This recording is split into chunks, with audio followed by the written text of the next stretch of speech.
8 most drunk Johnny Carson guests of all time. For 3 decades, Johnny Carson was the king of late-night television. He brought Hollywood's biggest celebrities into American homes with his special charm and perfect timing. But behind the polished Tonight Show production, there was always an unpredictable element. Famous people who had too much to drink before going on camera. Back then, publicists didn't control every interview like they do today. Social media wasn't around to instantly ruin someone's career. So sometimes, stars would show up at NBC's studio in Burbank already very drunk. This created TV moments that were both legendary and embarrassing. Today, we're looking at 8 of the most famously drunk guests who ever appeared on The Tonight Show. These were moments that network bosses wanted to erase, but viewers could never forget. We'll see Oscar winners who couldn't remember where they were, and Hollywood legends who almost fell off Carson's famous couch. These weren't just awkward conversations, they were live TV moments on the edge of falling apart. The most interesting part was watching how Carson dealt with these situations. Sometimes he was graceful, sometimes clearly frustrated, but he always used the quick thinking that made him famous.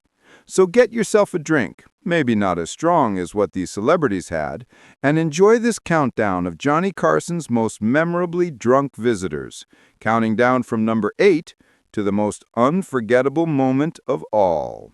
What made these drunk Tonight Show moments so special wasn't just seeing famous faces under the influence. It was watching the unshakable Johnny Carson handle these wild situations. This was live television, with no way to edit things out. Carson had to think fast when dealing with slurring Oscar winners, rambling directors, and celebrities who might say or do anything. Some hosts would have panicked or ended interviews early at the first sign of trouble. But Carson usually used a smart combination of gentle steering, well-timed commercial breaks, and clever jokes with Ed McMahon that recognized the problem without embarrassing his guests. Of course, not every interview could be saved. Some celebrities were permanently removed from The Tonight Show's guest list after especially bad appearances. Let's look at 8 unforgettable examples of when Hollywood's brightest stars arrived at Studio One in Burbank after clearly having too many drinks. 1.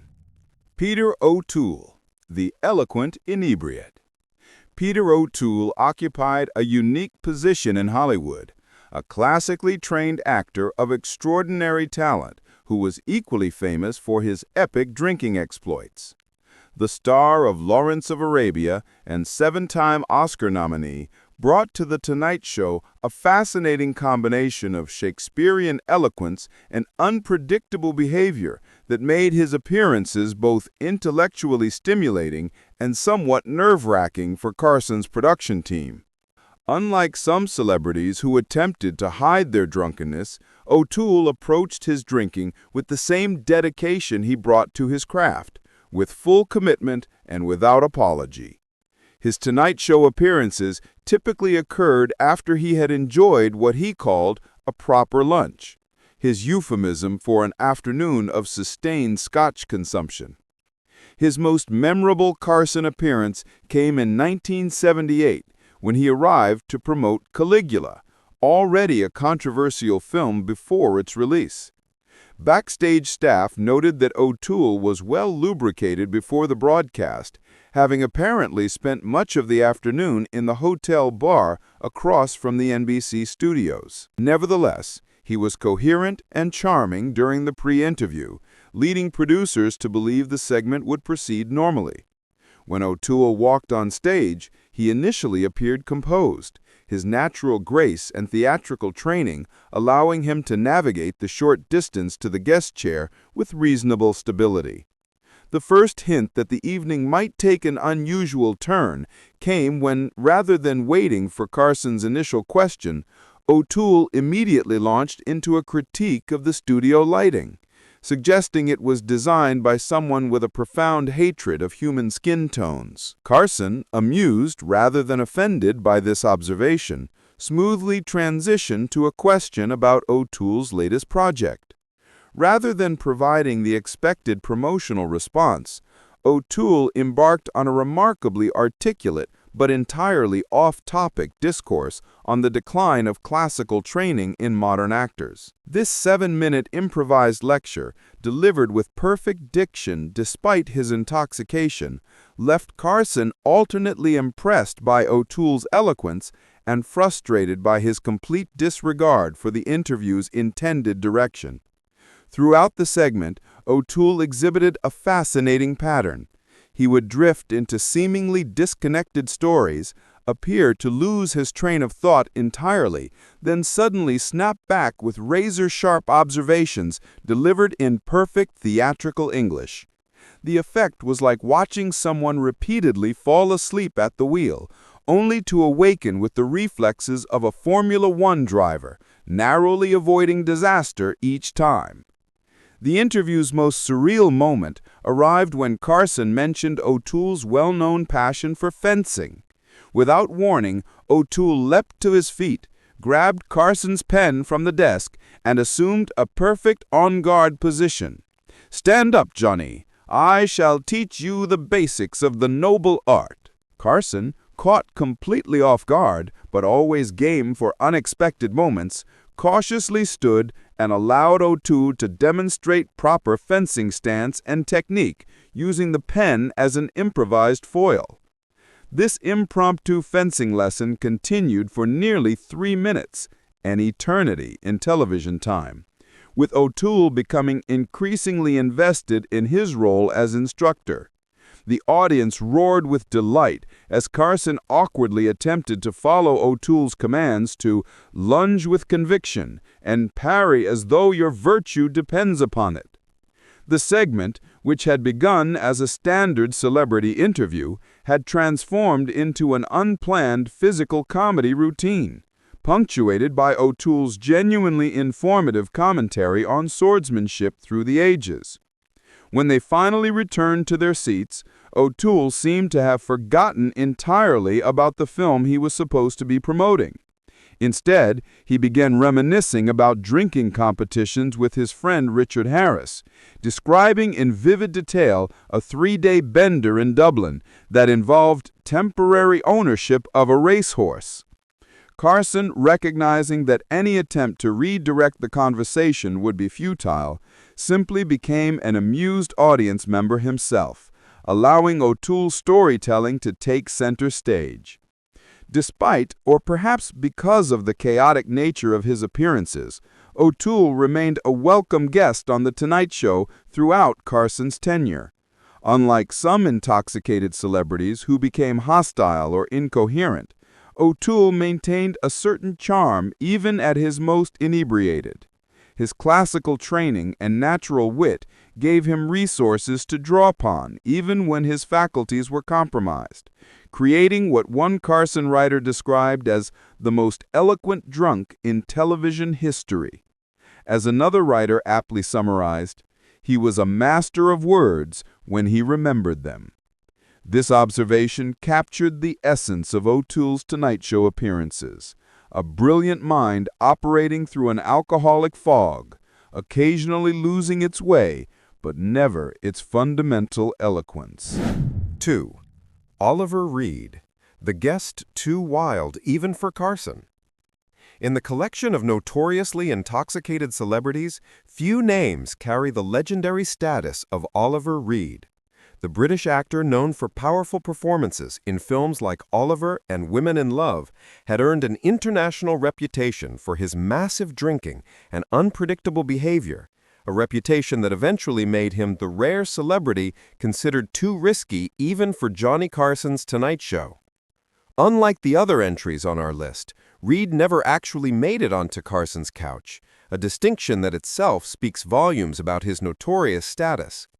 According to multiple NBC sources, Reed was booked to appear on The Tonight Show in 1973 to promote his role in The Three Musketeers.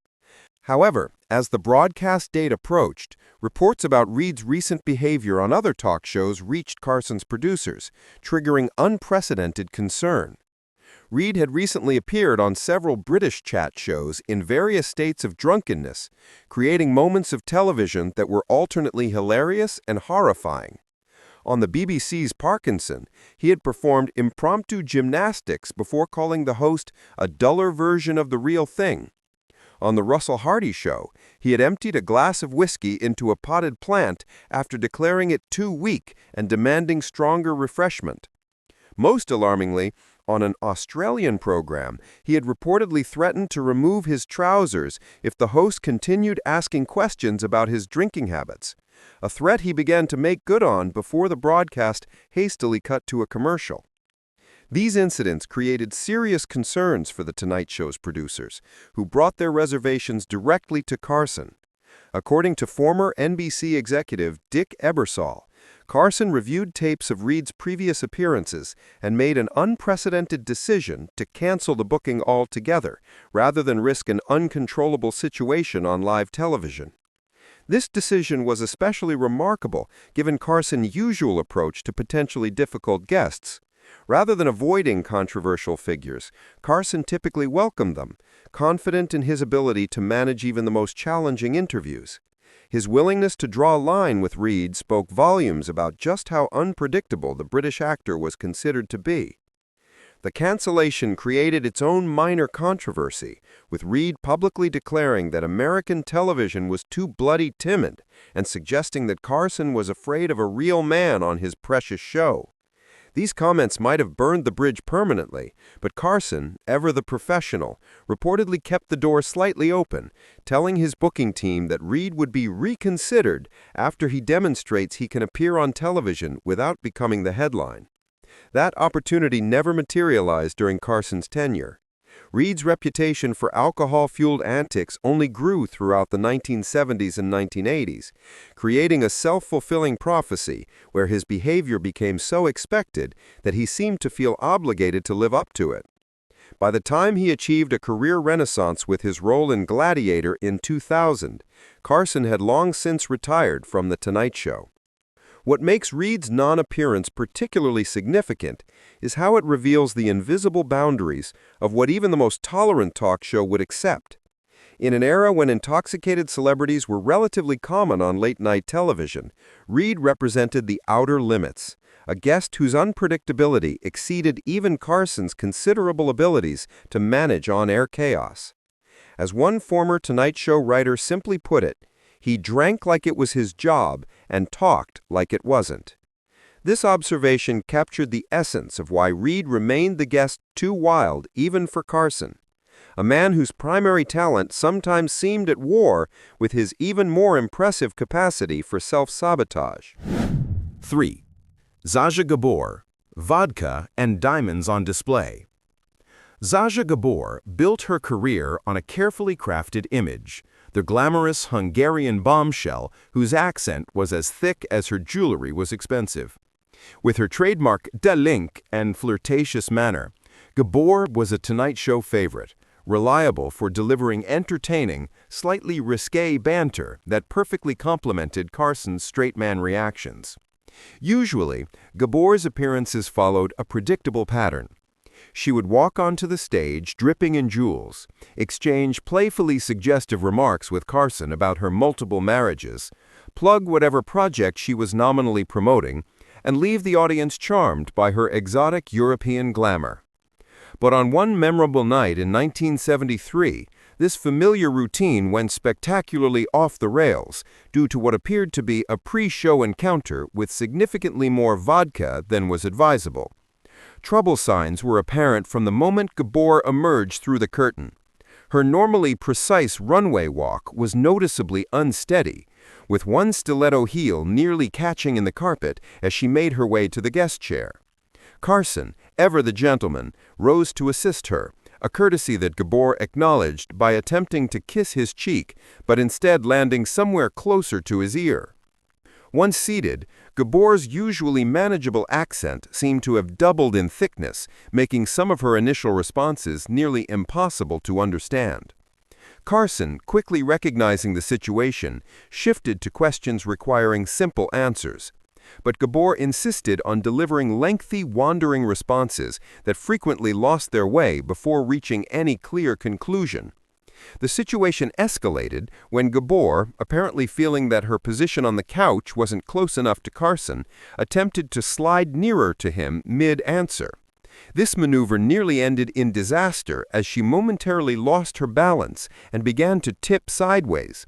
Carson and a quickly responding stagehand managed to catch her before she fell completely, but the near miss clearly signaled to Carson that the segment needed to end. With remarkable grace, he thanked Gabor for coming while signaling for a commercial break, adding that they needed to continue this conversation another time. Television code for "This interview is over immediately." As the cameras cut away, viewers caught a glimpse of Carson physically helping Gabor off the stage, her exit as unsteady as her entrance had been. Backstage, Carson reportedly summed up the appearance with typical dry wit.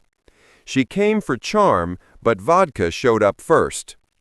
Despite the chaos of this particular visit, Gabor was eventually welcomed back to The Tonight Show, though future appearances were reportedly scheduled earlier in the day whenever possible, a scheduling strategy that staff referred to as the Zsa Zsa protocol. What made Gabor's drunken appearance particularly memorable wasn't just her condition, but the way it amplified rather than diminished her existing image.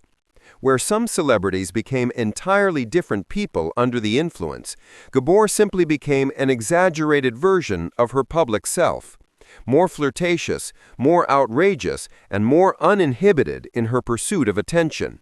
It was Zsa Zsa Gabor turned up to 11, for better or for worse, with Carson along for the increasingly wild ride. 4. Orson Welles and the brilliant mind under the influence. Orson Welles represented a unique category in the collection of Tonight Show guests.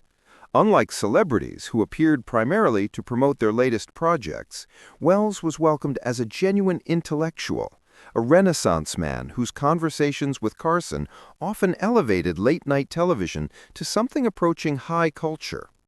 Their discussions typically ranged from Shakespeare to politics to the future of cinema, with Welles holding forth in his magnificent, deep voice, while Carson played the role of the educated, curious host. These intellectual showcases made Welles's occasional appearances under the influence all the more striking. While most guests might try to hide their drunkenness, Welles seemed almost to celebrate his, arriving with the confidence that his immense intellect and charisma could overcome any amount of alcohol in his system. His most notorious Tonight Show appearance occurred in 1975, during a period when the once slim director of Citizen Kane had reached his full physical expansion. Backstage reports indicated that Welles had consumed multiple bottles of wine before the show, not unusual for him, but on this particular evening the effects were unmistakably visible. When he walked on stage, Welles was sweating heavily under the studio lights, his face flushed and his movements more labored than usual. He settled into the reinforced guest chair, reportedly specially constructed for his visits, and immediately launched into conversation without waiting for Carson's first question, a breach of talk show protocol that few guests other than Welles could have attempted. What followed was what one Tonight Show writer later described as a masterclass in drunk eloquence. Despite his clearly intoxicated state, Welles began an extended speech on the significance of Shakespeare's problem plays, occasionally slurring words, but never losing the thread of his complex literary analysis. The performance was simultaneously impressive and uncomfortable, a brilliant mind clearly operating through a significant alcoholic haze. Carson, recognizing both the value and the potential disaster of the situation, largely stepped back and allowed Welles to continue what eventually became a 14-minute uninterrupted speech. The monologue wandered from Shakespeare to Welles's experiences in the theater to pointed criticisms of contemporary Hollywood, occasionally circling back to earlier points in a way that suggested Welles himself had lost track of his argument. The audience's reaction was mixed throughout this extraordinary segment. Some appeared genuinely fascinated by Welles's performance despite his condition, while others seemed unsure whether to be impressed or concerned, as he occasionally paused mid-thought, visibly struggling to find words that would normally come easily to him. The turning point came when Welles attempted to quote from King Lear, but couldn't recall the exact lines. Rather than acknowledging the lapse, he created what appeared to be entirely new Shakespearean-sounding dialogue on the spot, delivered with such authoritative conviction that only Shakespeare scholars would have recognized the fabrication. This impromptu Shakespeare continued for nearly 2 minutes before Welles smoothly transitioned to another topic as if nothing unusual had occurred. By the segment's conclusion, Carson's expression had transformed from initial interest to visible exhaustion. When Welles finally paused for breath after his extended intellectual journey, Carson glanced at his watch and simply said, "We need to take a break." A rare moment of unfiltered reaction from the normally unflappable host. Backstage, after the show, Carson reportedly remarked to his producer, "The genius was there, the sobriety wasn't." Despite this assessment, Welles continued to be welcomed back to The Tonight Show, unlike some other drunk guests who found themselves permanently banned. The difference, according to one NBC executive, was simple. Even drunk, Welles was more interesting than most sober people could ever hope to be. This tolerance for Welles's occasionally intoxicated appearances reflected a different standard applied to guests perceived as genuine artists or intellectuals versus those seen primarily as entertainers. While Carson had little patience for actors or musicians who couldn't maintain their professionalism, he seemed to accept that Welles's occasional excesses came with the territory of genuine brilliance. A reminder that in television, as in other fields, different rules often apply to those considered true geniuses. Number 5. Raymond Burr.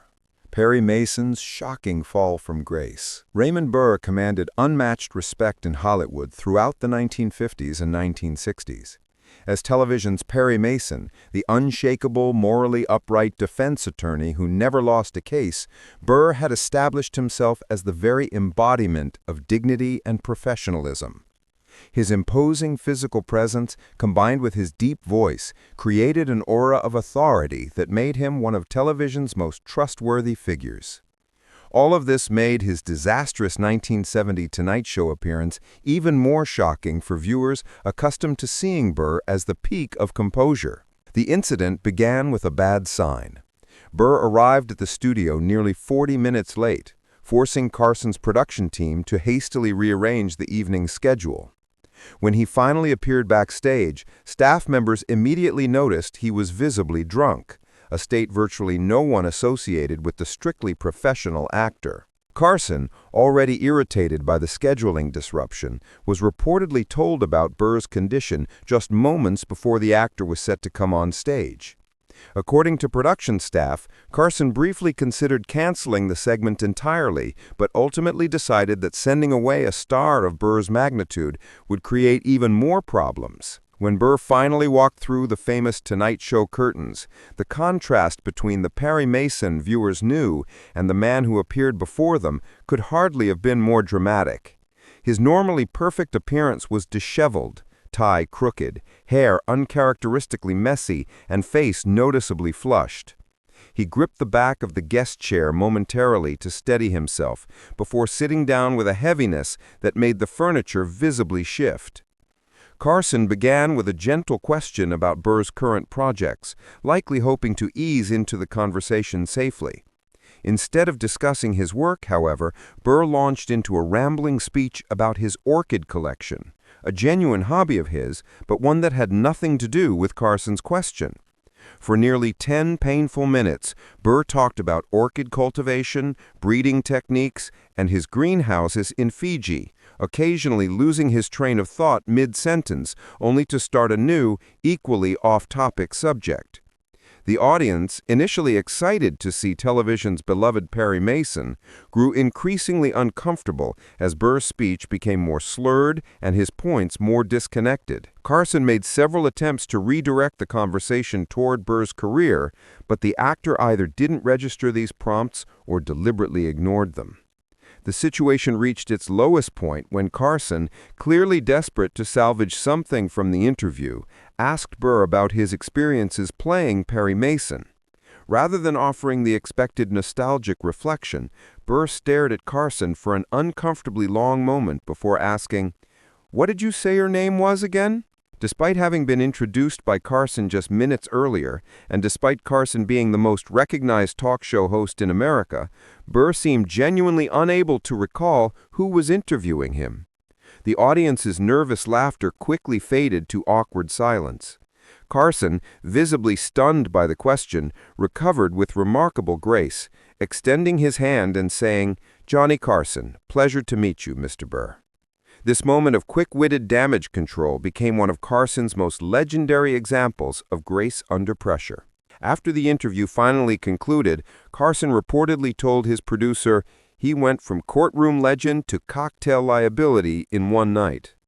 The incident marked not only Burr's last appearance on The Tonight Show during Carson's tenure, but also represented a turning point in how the program checked guests before airtime. According to staff members, Carson established a new policy requiring production assistants to personally interact with every guest shortly before their scheduled appearance, with instructions to alert producers if anyone seemed impaired. What made Burr's drunk appearance especially jarring wasn't just his celebrity status, but the complete contradiction between his public image and his behavior that night. For millions of viewers, Perry Mason represented unwavering competence and moral authority. Seeing the actor behind that character so completely out of control created a disconnect that many fans found difficult to reconcile. A harsh reminder that the line between a beloved character and the person portraying them could sometimes be far wider than audiences realized. 6. Dean Martin, when the act wasn't an act anymore. Dean Martin's entire public image was built around a friendly, slightly tipsy charm. The martini glass in hand, the slightly loosened tie, the gentle sway as he sang. These were all parts of a carefully crafted image that made him one of entertainment's most beloved figures. For years, insiders insisted that Martin's drinking was mostly for show. The glass often contained apple juice rather than alcohol, and his drunk performances were largely an act. On The Tonight Show, this created image served him well during multiple appearances throughout the 1960s and early 1970s. Martin would arrive seemingly half-drunk, charm the audience with slurred one-liners, and generally play up his reputation while actually delivering polished, professional entertainment. Carson was in on the act. He often set up opportunities for Martin's drunk humor with questions like, "How much have you had to drink tonight, Dean?" But something changed by the mid-1970s. People close to Martin noticed that what had once been mainly an act had gradually become reality. The entertainer was increasingly turning to real alcohol to cope with personal struggles, including the tragic death of his son and the collapse of his marriage.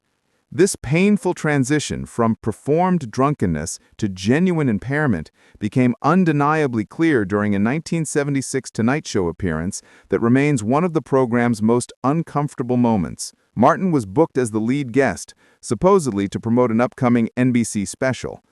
From the moment he walked through the curtain, it was clear something was different from his usual Dean Martin character.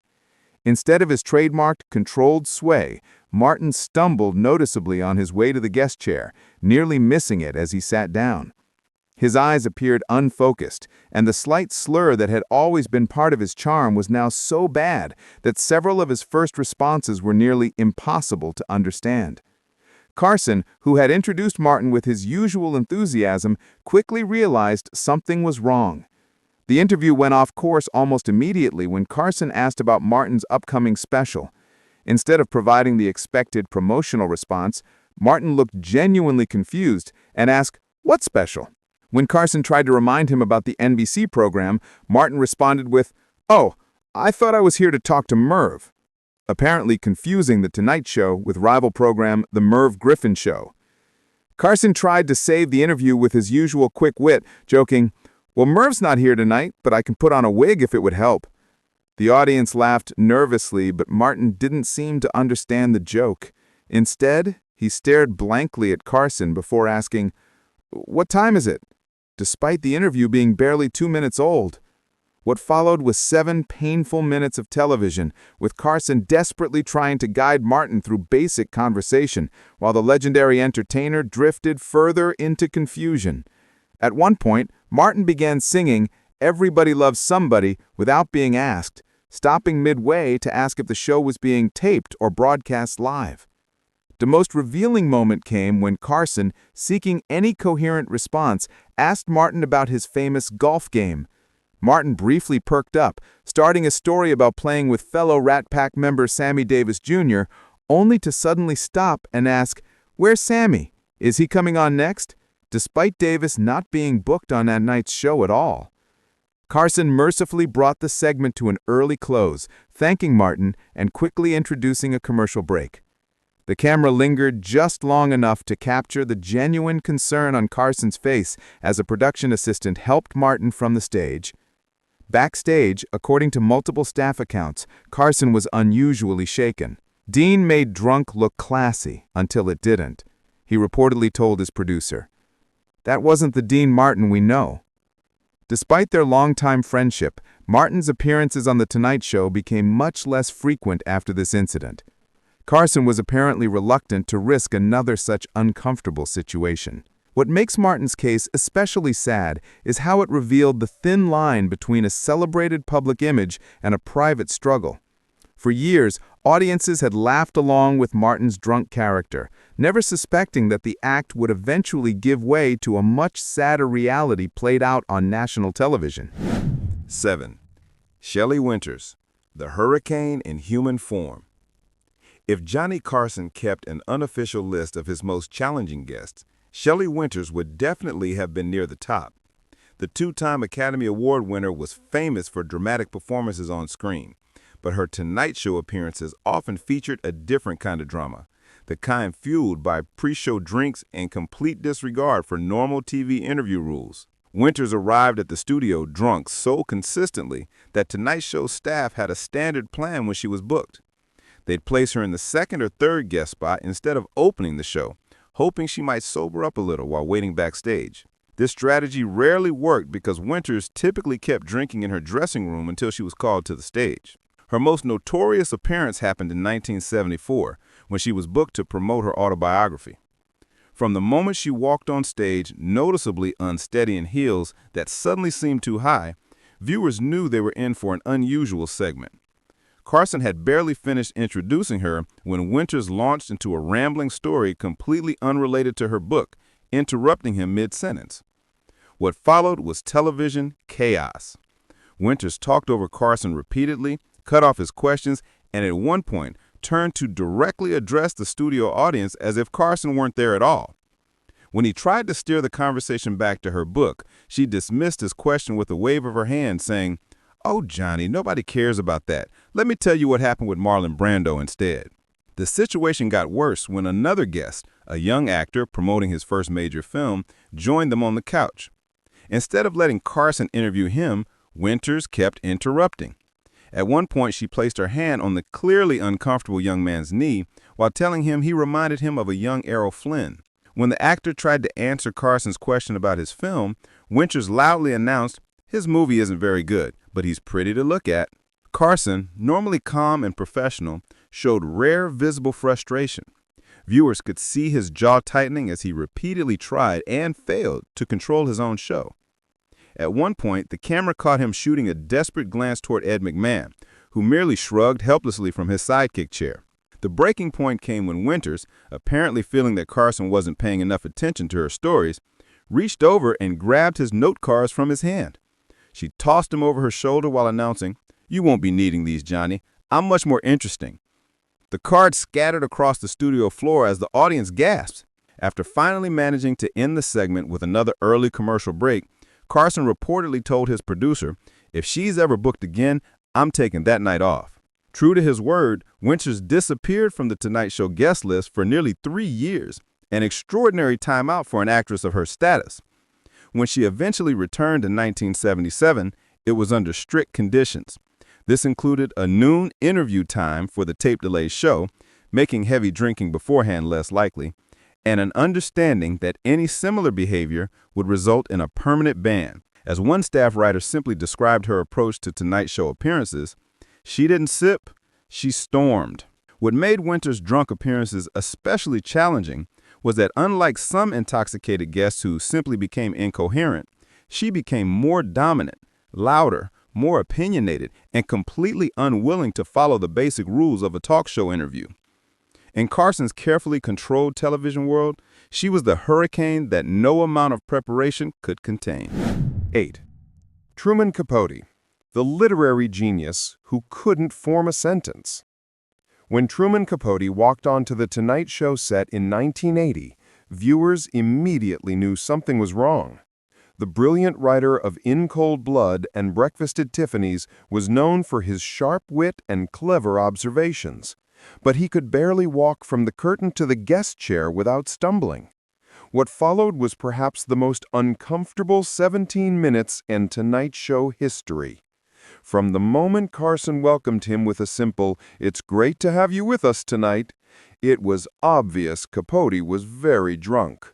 His response, meant to be a witty hello, came out as almost impossible to understand mumbling. Carson had to lean forward and ask, "I'm sorry, what was that?" The awkwardness was just beginning. During the whole interview, Capote slurred almost every word. Even Carson, who was great at understanding nervous guests or people with accents, looked genuinely confused about what the author was trying to say. When Capote tried to talk about his latest work, he started a rambling story that jumped from topic to topic. He ended up on a strange tale about Montgomery Clift that had no clear beginning, middle, or end. The studio audience, initially excited to see the famous writer, became more and more uncomfortable as the interview went on. Nervous laughter broke out when Capote, apparently forgetting he was on national TV, suddenly turned to Ed McMahon and asked if he could sit in the announcer's lap because "you look so comfortable, like a teddy bear." McMahon's shocked expression became one of the night's most memorable moments. Carson, always professional, tried hard to make the conversation make sense. He kept trying to focus Capote with specific questions about his writing process or literary influences, lifelines that Capote consistently failed to grab as he drifted into increasingly bizarre, random comments. The lowest point came about 12 minutes in when Capote tried to take a drink of water and almost completely missed the glass. Water ran down his chin and onto his shirt. Instead of acknowledging what happened, he kept talking as if nothing was wrong, now with a large, wet spot on his chest that millions of viewers could see. As the interview thankfully approached its end, Carson signaled for an early commercial break, a rare move he only used for the worst interview situations.